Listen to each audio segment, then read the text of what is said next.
우리는 지금 기다리는 절기를 보내고 있습니다. 대림절.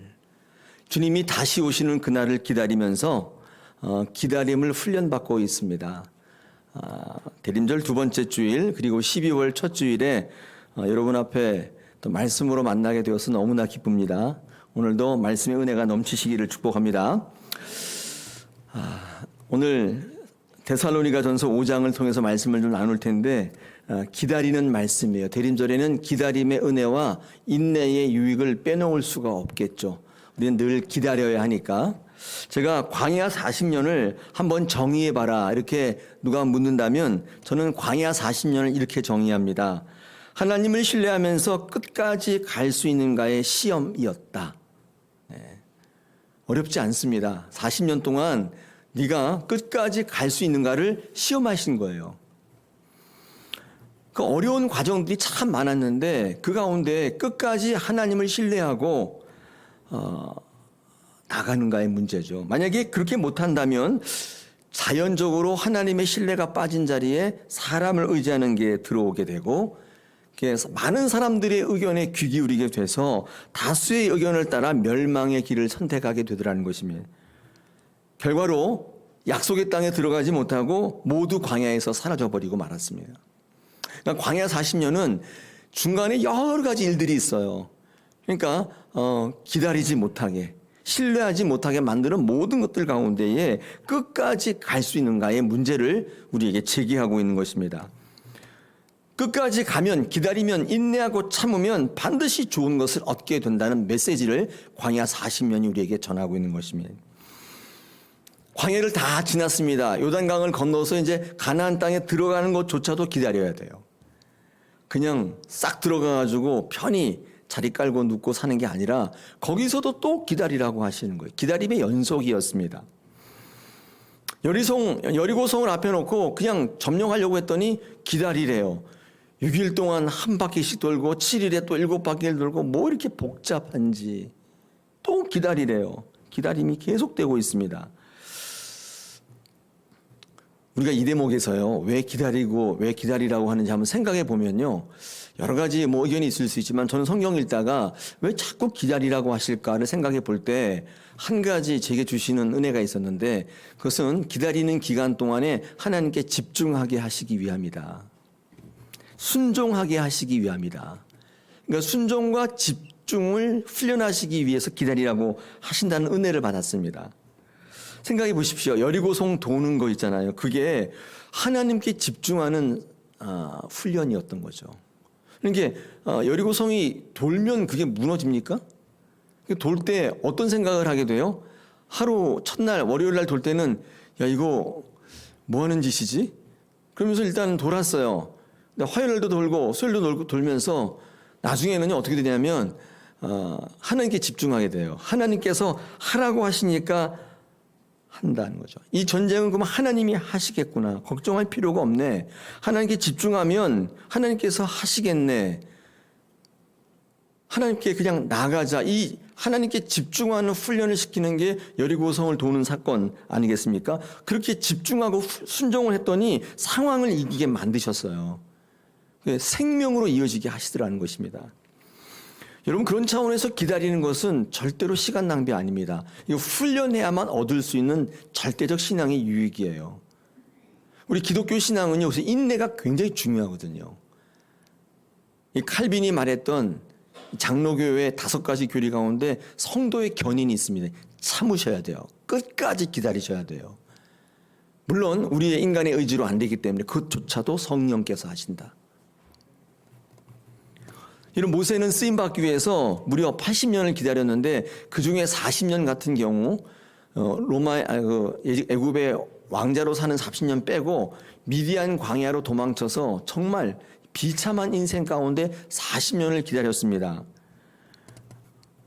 사명 같은 거 다 잊어버리게 충분한 시간 40년 짧지 않은 비참한 인생 가운데 하나님은 그를 내버려 두셨습니다. 왜 40년 동안 그 비참한 곳에서 기다리게 하셨을까요? 이유는 한 가지인데 모세의 인간적 힘을 다 빼기 위해서였던 것입니다. 내가 하겠다는 생각마저도 다 없애버려요. 40년을 그 비참한 가운데 있게 하셨어요. 사명이고 뭐고 다 잊어버리기 충분한 긴 시간. 4년도 긴데 40년을 어떻게 기다립니까? 근데 어느 날 때가 되니 하나님께서 모세 앞에 나타나신 것입니다. 여러분, 모세는 40년 동안 그 기간을 지나면서 어떤 생각했을까요?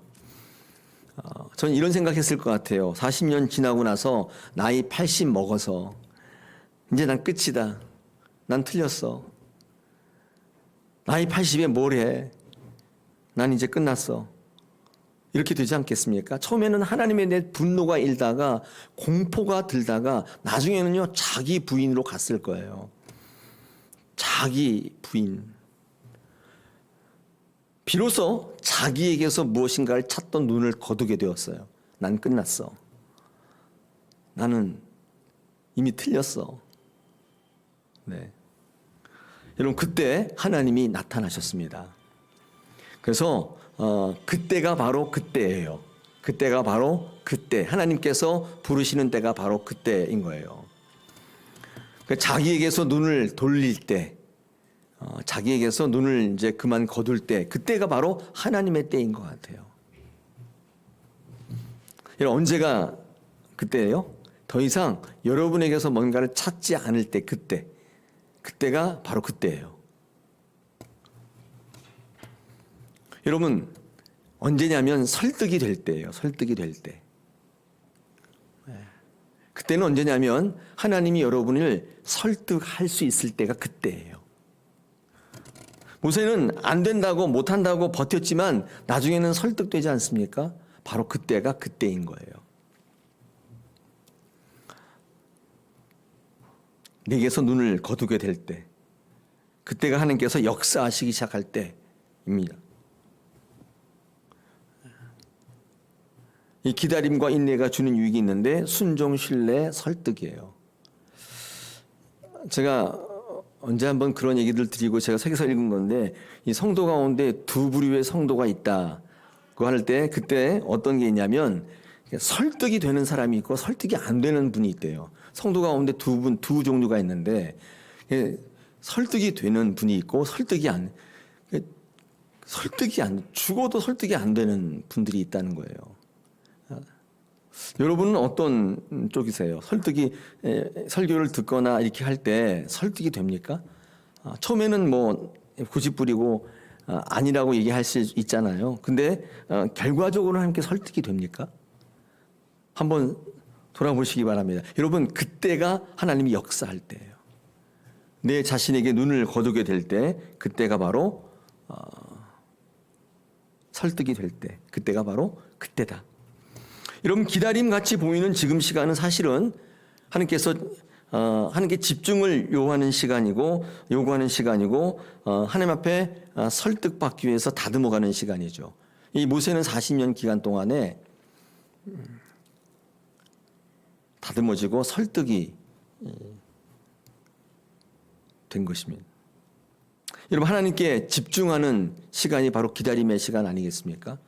내가 할 수 있다는 시간 속에서 여리고성을 돌 때 하나님께로부터 그 시선이 옮겨지는 때, 바로 그때가 기다림의 시간이고 집중의 시간입니다. 그러므로 신앙은 하나님께 대한 집중력의 싸움이라고 말하고 있습니다. 이 기다림의 절기 가운데 이런 무료하다고 재미없다고 먼 산 보지 마시고 하나님께 집중하는 귀한 시간 되시기를 축복합니다. 더불어서 하나님께 설득되는 인생 되시기를 아울러 축복합니다. 그래서 하나님께서 우리에게 말씀하실 때 여러분 기다릴 때에 큰 유익을 누리시기를 축복합니다.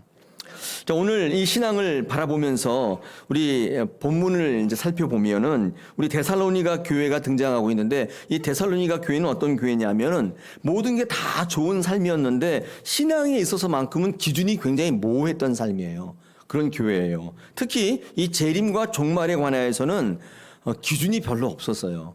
그러니까 예수 그리스도의 가르침대로 재림과 종말을 바라보는 게 아니라 그들이 좋아했던 것, 믿었던 것, 이제까지 해왔던 것에 기준을 두고 있어가지고 굉장히 헷갈리는 그런 교회였습니다. 재림과 종말에 대한 성경의 정신은 기독교 신앙이 굉장히 중요한 핵심이죠. 이게 분명하지 않으면 모든 성도의 삶이 흔들려요. 재림과 종말은 굉장히 중요한 핵심적 교리죠. 이게 예수 그리스도의 말씀으로부터 기반하지 않고 다른 것으로부터 올 때 그 교회는 기다릴 수 없었던 거예요. 끝까지 갈 수 없었던 것입니다. 여러분, 재림은 어떤 것이냐면 올바른 기다림이에요. 재림을 정의한다면 다시 우리에게 오실 예수님을 기다리는데 이 올바른 기다림이 있어야 끝까지 갈 수 있어요. 그렇지 않으면 갈 수 없다는 것입니다. 올바르게 기다리지 않으면 많은 문제들이 발생합니다. 올바른 재림 종말 신앙은 당연히 말씀에 근거해야 되고 그러기 위해서는 말씀을 잘 알아야 되는 것입니다. 이 데살로니가 교회 성도들은 다시 오시는 주님을 기다릴 때에 현실적으로 어려움이 있었는데 그게 뭐냐면 조급함이었습니다. 지금 당장 뭘 해야 되기 때문에 눈앞에 있는 현실 가운데 상황 가운데 당장 이 문제가 급하다고 생각되었기 때문에 기다릴 수 없었던 현실적인 한계가 있었어요.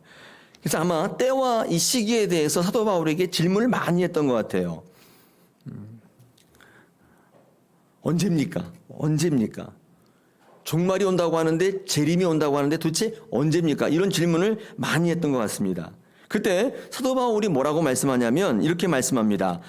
재림의 때와 시기에 대해서는 내가 아는 바 없다. 알 게 없다. 너에게 줄 정보가 없다. 그렇게 말하죠.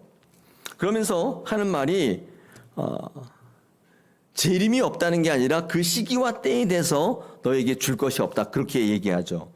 그러면서 하는 말이 22절 보십시오. 2절에 보니까 뭐라고 되어 있냐면 밤에 도둑같이 그날이 온다. 그 다음에 3절에 보니까 갑자기 온다. 이런 밤에 도둑같이 오는 것도 갑자기 오는 거죠. 예고하지 않고 온다는 뜻이죠. 그 다음에 3절에 보니까 재림과 종말의 시기는 갑자기 온다. 이렇게 얘기하죠. 우리 지난 설교 시간에 나눴는데 예수님께서 약속하신 게 있잖아요. 내가 반드시 다시 온다. 그러니까 우리에게 알려준 건 두 가지가 있는데 재림의 때와 시기에 대해서는 알 수 없지만 두 가지를 알려주셨어요. 반드시 온다, 갑자기 온다. 여러분, 이 말은 무슨 말이죠? 결과적으로는 준비하는 인생을 살라는 요구입니다. 재림을 기다리고 다시 오시는 주님을 기다리는 자의 자세, 기본적 자세가 뭐냐면 준비하는 자세예요. 항상 그날을 준비하는 자세와 태도를 가지고 살라는 것입니다. 종말적 삶과 신앙을 살라는 주문이에요. 이게 대림절을 기다리는 성도의 기본적 자세예요. 때와 시기에 대해서 알 바 아니지만 근데 두 가지 정보를 주었는데 그게 뭐냐면 반드시 온다. 갑자기 온다. 그러므로 반드시 준비하는 인생을 살아야 한다고 말씀합니다. 근데 이런 거 있잖아요. 이 주님 하나님께서 우리를 모두를 다 구원하시길 원하시고 다 천국 가기를 원하시는데 만약에 그게 진심이라면 그때를 좀 알려주시면 안 되겠습니까? 마태복음 24장 36절에 뭐라고 밝히고 있냐면 그러나 그날과 그때는 아무도 모르나니 하늘의 천사도 아들도 모르고 오직 아버지만 아시느니라 이렇게 말씀하셨는데 아니 정말 모든 사람이 구원받기를 원한다면 그날을 좀 알려주시면 좀 더 효과적이지 않겠냐 그런 생각을 제가 했었습니다. 맞죠? 아닐까요? 여러분 그날을 모르시잖아요. 그날 모르니까 준비 안 하고 있다가 불현듯 주님 오시면 낭패를 겪지 않겠습니까? 만약에 모든 사람이 다 구원을 받기로 한다면 그날을 알면 좋잖아요. 근데 하나님께서는 예수님도 모르시고 아들도 모르고 천사도 모르고 오직 아버지만 알고 계신다 이렇게 말씀하시죠. 왜 그랬을까요? 왜 본인만 알고 계실까요? 서프라이즈 하려고? 그럼 이유가 두 가지로 설명을 할 수가 있겠습니다. 오늘 이 말씀을 좀 같이 나눌 텐데 첫 번째는요. 삶의 자리에서의 구원을 하나님께서 원하고 계신다는 사실입니다. 주님이 다 구원받기를 원하시지 않습니까? 그런데 이거를 알려주시지 않는 이유는 삶의 자리에서의 구원입니다. 이 말을 좀 풀어보면 이렇게 되는데 그날을 알게 되면 우리의 삶의 자리가 무너진다는 거죠. 가령 예를 들어서 예를 들면 안 돼요. 또 그렇게 그날이 온다고 또 다들 얘기하고 다니시기 때문에 그날이 언제 온다고 우리가 알게 되면요 우리는 최선을 다하지 않을 것 같아요. 우리의 개인적인 종말을 모르게 하신 것도 똑같은 이유예요. 내가 언제 죽는지 알게 되면 최선 다하는 인생이 별로 없어요. 더 이상 내 삶의 자리, 내 주어진 자리에서 최선을 다하며 하나님의 뜻을 이루는 사람들이 많지 않을 거예요. 내 삶의 자리에 파송받은 선교사라고 생각하고 살아가는 분이 많을까요? 끝까지 최선을 다하며 하나님의 뜻 붙잡으며 참고 기다리며 그렇게 살까요? 일례로 만약에 그렇다면 직장 다닐 필요가 없을 것 같아요. 이제까지 벌어놓은 돈 가지고 쓰면서 즐기다가 그냥 종말 맞으면 되잖아요. 매일 싫은 소리 듣고 인간관계 속에서 치이고 이걸 일이라고 했냐고 막 소리치는, 당장 때려치라고 그런 소리를 들어가면서 하루에 12번이나 더 때려칠까 말까를 고민하고 있는데, 아니 종말이 온다는 사실 아는데 왜 거기를 왜 다녀요? 그럴 이유가 어디 있어요? 그냥 아무렇게나 살면 되죠. 내가 계속 그 직장을 다니는 이유는 알 수 없는 미래에 대한 계획과 소망 때문이잖아요. 알 수 없어요. 놀고 싶고 즐기고 싶은데 지금 그럴 시기가 아니고 더 열심히 일해서 훗날을 도모해야 할 때고 생각하기 때문에 현실에서 치열하게 살아가는 거예요. 근데 그게 아니에요. 얼마 있다 종말이 와요. 얼마 있다 죽어요. 다 손 놓는 거예요. 일하지 않겠죠. 지구의 경제가 마비될 겁니다. 모든 이들이 구원받기를 원하는 하나님께서는 우리가 그날을 알지 못하게 하심으로 우리의 삶의 자리에서 하나님이 주신 직분을, 사명을 충실히 감당하며 살아가길 지금도 원하고 계세요. 그 자리에서 구원받기를 원하세요. 이게 무슨 말이냐면요, 구원의 영역이 죽어서의 영역, 영적인 영역뿐만 아니라 우리의 삶의 영역도 포함하고 있다는 사실을 우리에게 말씀해요. 여러분, 주어진 삶의 자리도 구원이 일어난다 그 말이에요. 어디서 뭐 하고 계세요? 여러분, 그곳에서 하나님의 말씀의 통치를 받고 그곳에서 하나님의 다스림이 일어나서 그곳에서 평안과 기대와 소망을 누리지 못한다면 죽어서의 구원으로 연장되겠어요? 이 땅에서는 죽을 맛이에요. 예수를 믿는데 하나님의 말씀이고 성령의 통치고 그런 거 없어요. 내 생각대로 사는 죽을 맛이에요. 빨리 죽어서 천국 가야지. 그런 사람의 천국이 있을까요? 살아있을 때 우리의 삶의 자리에서 구원받지 못한다면, 거기서 하나님의 천국을 이미 누리지 못한다면, 하나님의 나라가 이미 너희 가운데 왔다고 말씀하는 예수 그리스도의 말씀의 통치가 우리 가운데 일어나지 못한다면, 말씀과 삶이 괴리돼서 말씀 따르고 내 생각 따르고 이런 인생을 살아가면서 내 삶에서 내 만족을 가지고 살아가려는 분에게 하나님의 말씀의 통치가 갇힌, 하나님의 찬양과 예배가 갇힌 그 천국을 소유할 수 있겠냐 그 말.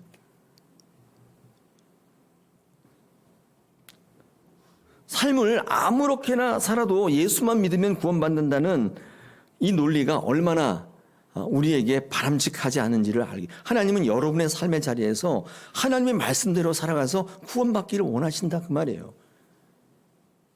그냥 우리 믿음, 우리 구원받은 성도들은요, 하나님의 말씀대로 살아가셔야 될 의무와 책임이 있는 천국 백성인 것을 잊지 마셔야 돼요. 내 마음대로, 내 뜻대로, 내 주장대로 이렇게 살아가면 기다리게 하심으로 설득하게 하세요. 설득하세요. 구원의 성도는 그래서 삶의 자리에서 이미 구원을 경험하게 되어 있습니다. 구원받은 이들은 하나님의 말씀의 통치를 받아서 괴롭고 힘들고 갈등의 삶을 사는 게 아니라 평안을 누리고 기쁨을 누리고 살면서 너무 좋은 거예요. 죽겠다. 이제는 못 살겠다. 그런 삶이 아니라 하나님의 평안이 선포되는, 회복되는 귀한 인생을 살아가는 것입니다. 하나님은 지금도 그날을 알지 못하게 하심으로 최선을 다하게 하세요. 내 삶의 자리가 구원이 일어나는 자리인 줄 알고 최선을 다해 살아가기를 지금도 바라고 계시는 줄 믿습니다. 그날을 알지 못하게 하신 첫 번째 이유죠. 두 번째 이유가 있는데 그건 뭐냐면 영적 구원을 온전히 이루시기 위한 것도 있습니다. 이게 무슨 말이냐? 여러분, 우리가 이렇게 들어보면 그날을 알고 있다는 이단이 있어요. 뭐 예전에 있었잖아요. 몇 월 며칠 온다. 그래갖고 많은 사람들이 거기에 미혹돼서 완전 폐가 망신했죠. 제가 따로 언급하지 않았지만 그런 이단들이 있습니다. 그게 우리가 뭐라고 하냐면 이 종말론 이단이라고 하는데, 이 종말론 이단은 언제 생기냐면 시대가 불안할 때, 전쟁이 있고 경기가 안 좋고 그럴 때, 그때 이 종말론 이단이 생겨요. 요즘이 딱 그렇잖아요. 근데 요즘하고 예전하고 약간 다른 게, 요즘은요 그런 불안이 아니에요. 예전에는 절대적 빈곤의 불안이에요. 이러다 굶어 죽는 거 아닌가? 이런 불안이 있었어요. 특히 우리 보릿고개에 있고 6.25 전쟁 이후에 아무것도 없을 때, 많은 사람들이 삶의 불안이 있을 때, 그때 한국 교회를 휩쓸었던 이단이 종말론 이단이에요. 곧 오신다, 그날이 언제다, 이렇게 유혹하는 이단들이 참 많았습니다. 요즘과 좀 비슷한 것처럼 보이는데 요즘하고 약간 성격이 달라요. 요즘에는요 그런 불안이 아니에요. 먹고 살만한 건 넘쳐나요. 근데 어떤 불안이 있냐, 계속 갈 수 없을 것 같은 그런 불안이 있는 거예요. 여러분, 그래서 이 성령론 이단이 지금 판을 치고 있어요.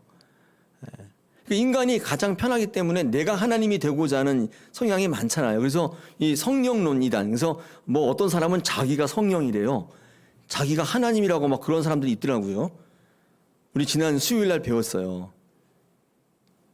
뭐 하나님의 교회, 자기가 성령이라고 하고, 문선명이 자기가 하나님이라고 하잖아요.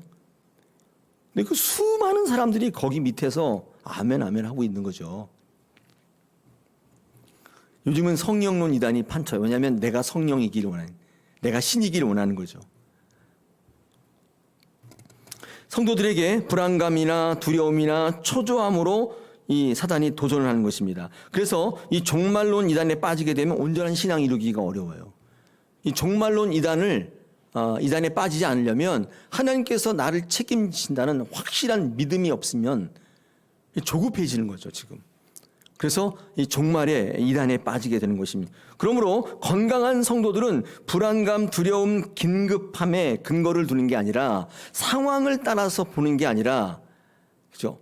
이거 잘 됐으니까 이거 하나님께서 내게 복 주셨네, 이런 게 아니라, 이거 안 됐으니까 나를 버리셨나, 그런 게 아니라, 건강한 성도는 어떤 일인지 말씀에 근거하는 거예요. 하나님은 실패하심으로 여러분과 같이 있을 수 있어요. 하나님은 성공의 하심으로 여러분에게 교훈하실 수가 있어요. 상황에 따라 여러분의 근거를 기준으로 보게 되면 매우 바람직하지 않은 신앙으로 가게 됩니다. 여러분, 그때 우리 안에 이단이 들어와요. 하나님의 말씀에 근거한 신앙이 되게 흔들리지 않게 되는 거죠. 여러분, 생각해 보십시오. 그날을 모르기 때문에 우리는 어떻게 해요? 말씀에 초점 맞추는 거예요. 말씀으로 돌아가는 신앙을 하는 것입니다. 그 때와 시기를 알지 못하게 하신 이유는 하나님의 말씀으로 돌아가라는 절대적 명령이기도 한 것입니다. 누군가의 말에 귀 기울이는 게 아니라 말씀을 보라는 거예요. 그 때와 시기는 아버지만 알고 있다고 얘기하시니, 어떤 사람이 몇 월 며칠, 그럼 저건 아니야, 바로 선을 그을 수 있는데 말씀으로 돌아가지 않기 때문에 솔깃한 거예요. 내 필요와 느낌, 이런 것에 근거하게 되면 솔깃한 거예요. 말씀이 사라질 때 우리는 온전한 신앙에 설 수 없다는 사실을 우리에게 보여주고 있습니다. 상황에 따르면요, 절대로 온전한 사고를 할 수가 없습니다. 여러분 인생 가운데 여러 가지 일들이 많이 일어나잖아요. 근데 그 상황들을 보시고 여러분 인생을 판단하면 안 돼요. 아까도 말씀드렸듯이 무조건 말씀 위에 서셔야 돼요. 제가 어떤 통계를 봤는데, 미국 제향군인회, 미국의 전쟁에 참여했다가 다시 이제 고향으로 돌아온, 미국은 지금도 전쟁이 일어나고 있잖아요. 이라크, 팔레스타인이라 아프가니스탄 이런데 계속 산발적인 전투가, 사람이 죽고 사는 이런 전투가, 우리는 그런 거 없잖아요. 아직은 그냥 나라만 지키고 있는 거지. 근데 거기서 전투를 하고 돌아온 사람, 근데 그 사람이 어떤 사람이냐면, 옆에서 동료가 총에 맞아서 머리가 딱 떨어지고 손이 떨어지고 사람이 두 동강이 나고, 그런 거 옆에서 지켜본 사람들, 이런 사람들이 외상성 스트레스 장애라는 거 있잖아요. 이 트라우마가 있어요. 이거 본 사람, 그걸 딱 본 사람은요, 정상적인 생활을 못 한대요. 또 하루 이틀도 아니고 계속 봐요. 폭탄이 터져가지고 막 사람이 산산조각이 나는 걸 이렇게 옆에서 지켜보면요, 정상적인 삶을 못 산다는 거예요. 그래서 귀향을 하면 재향을 하게 되면 그 군인들의 26.2%가 정상적인 생활을 못 한대요. 미국의 노숙자들의 많은 사람들이 재향군인이라는 거예요. 통계가 있어요. 상황을 보니까 그래요. 여러분, 이걸 이길 수 있는 것은 오직 말씀이에요. 말씀에 서야만 이길 수 있는 거예요. 잘 되느냐, 못 되느냐, 비참하냐, 행복하냐. 여러분, 이 상황 가지고 서게 되면 우리는 반드시 흔들릴 수밖에 없는. 왜냐하면 그 상황이라는 게 자꾸 변하기 때문에 그렇습니다. 여러분, 흔들리고 계십니까? 계속 갈 수 없습니까? 그러면 상황 가운데 서지 마시고 말씀 위에 서셔야 됩니다. 할렐루야. 왜 그날을 알지 못하겠느냐? 온전한 신앙 가운데 서게 하시기 위한 하나님의 뜻이 있어요. 노아의 방주는요, 옆에 창문이 거의 없고 위에만 창문이 있다고 되어 있는데, 이유가 뭐냐? 옆을 자꾸 보게 되면 온전한 신앙이 안 돼요. 이 지구 전체에 홍수가 나가지고 지금 이 노아의 방주 둥둥 떠다니는데, 생각해 보십시오. 그 검푸른 검은 물결이 막 출렁 있는데 거기에 온갖 부유물들이 다 떠다니죠. 시체서부터 시작해 다 떠다니죠. 이런 그걸 매일 보게 되면요, 하나님의 뜻을 이룰 수 없어요. 그래서 노아의 방주는 하늘에만 창문이 있어요. 하늘만 바라보게 돼 있어요. 말씀에 의지하고 하나님의 약속에 의지하면 우리는 반드시 승리한다는 것입니다. 오늘 이 데살로니가 전서를 통해서 사도 바울이 우리에게 끝까지 기다리고 끝까지 하나님을 만나고 준비하는 인생 되기 위해서 두 가지를 우리에게 요청하고 있다는 사실을 알게 됩니다. 우리 한번 성경 보겠습니다. 우리 몇 절을 보시냐면요, 우리 7절입니다. 그렇죠? 7절 7절 한번 보겠습니다. 우리 7절을 한번 같이 읽어보겠습니다. 시작. 자는 자들은 밤에 자고 취하는 자들은 밤에 취하되. 8절. 우리는 낮에 속하였으니 정신을 차리고 믿음과 사랑에 호심경을 붙이고 구원의 소망에 투구를 쓰자. 오늘 우리에게 뭘 요구하고 있냐면, 우리 8절을 중심으로 본다면 첫째가 자지 말고 깨어 있으라. 7절에 자지 말고 깨어 있으라. 우리 6절 7절에 두 번째는 8절에 믿음과 소망에 호심경을 붙이고 구원의 소망에 투구를 쓰라. 이 두 가지를 우리에게 크게 요청하고 있다는 사실을 알 수 있습니다. 자, 이게 무슨 말일까요? 첫째, 여러분, 자지 말고 있으라, 깨어 있으라. 이것은 어떤 명령이냐면 이제 분별하라고 하는 명령일 수밖에 없습니다. 여러분, 뭐를 분별하라고 되어 있냐면, 읽어보시면 빛과 어두움을 분별하라고 되어 있죠. 여러분, 갑자기 일을 당하는 경우는 뭐냐면 어둠에 있는 경우라고. 우리 4절에 보니까 어둠에 있을 때는 이 도둑이 오는 걸 잘 모르죠. 그렇지 않습니까? 깨어 있어야 되는데 어둠에 있게 되면 자게 되죠. 어둠인 줄 알고 자게 되는데, 그때는 도둑이 갑자기 오는 것을 알지 못한다는 거예요. 어둠에 있지 않으면, 빛 가운데 있으면 도둑이 갑자기 이 마음을 당하지 않아요. 어둠이 있기 때문에 갑자기 오는 것을 모르는 것입니다. 여러분, 낮인지 어둠인지 분별이 안 되는 삶이 있죠. 이 낮은 어떤 거냐면, 여기 성경에 나와 있는 것처럼 이 낮은 이 대낮이라는 뜻이지만 의미적으로는 이 말씀 안에서의 삶을 사는 사람을 낮이라고 보는 거예요. 예수님은 빛이잖아요. 말씀 가운데 있는 거예요. 환한 거예요.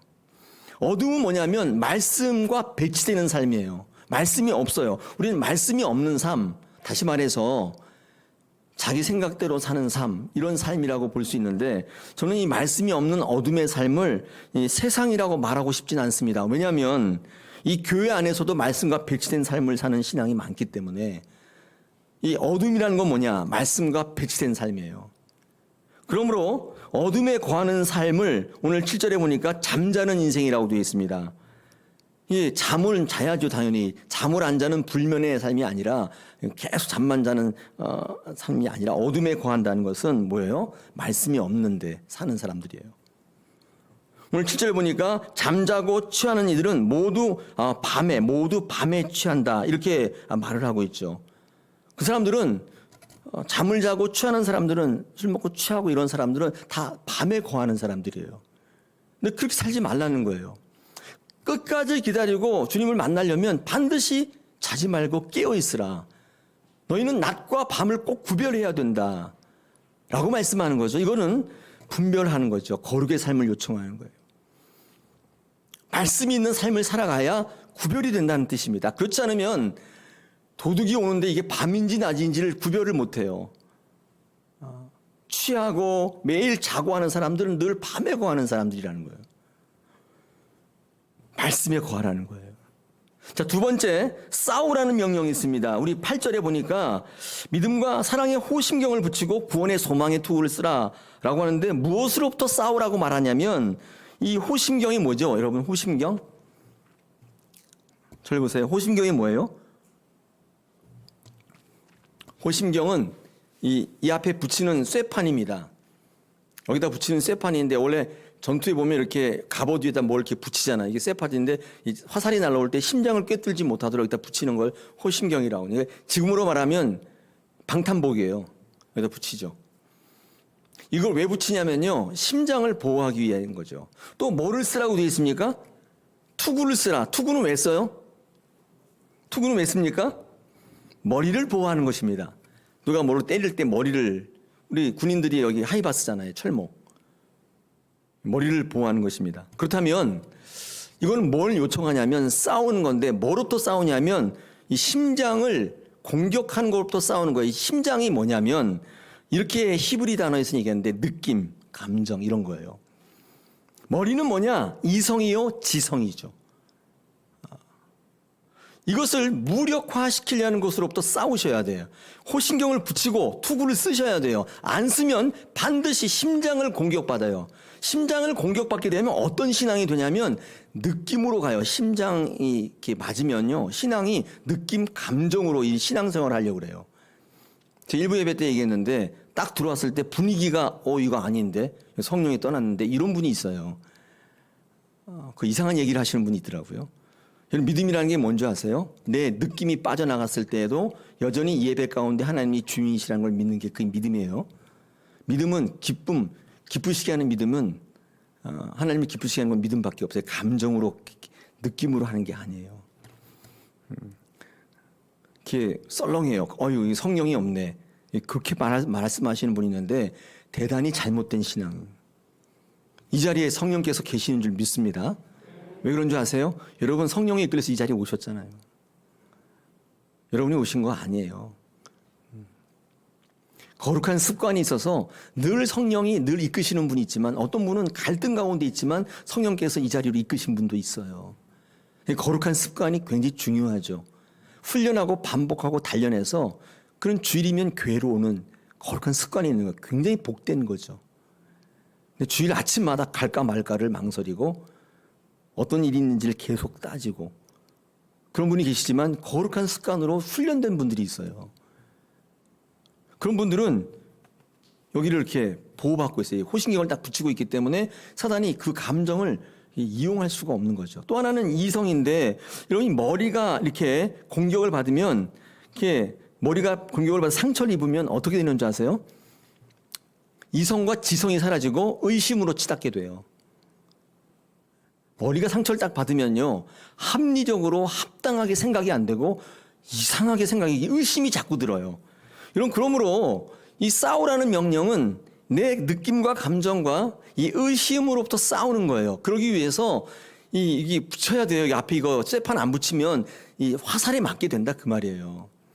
지금도 사단은 계속 여러분 심장을 향해서 화살을 쏘는데 여러분의 감정과 이성, 그 느낌을 통해서 신앙생활을 하고 계속.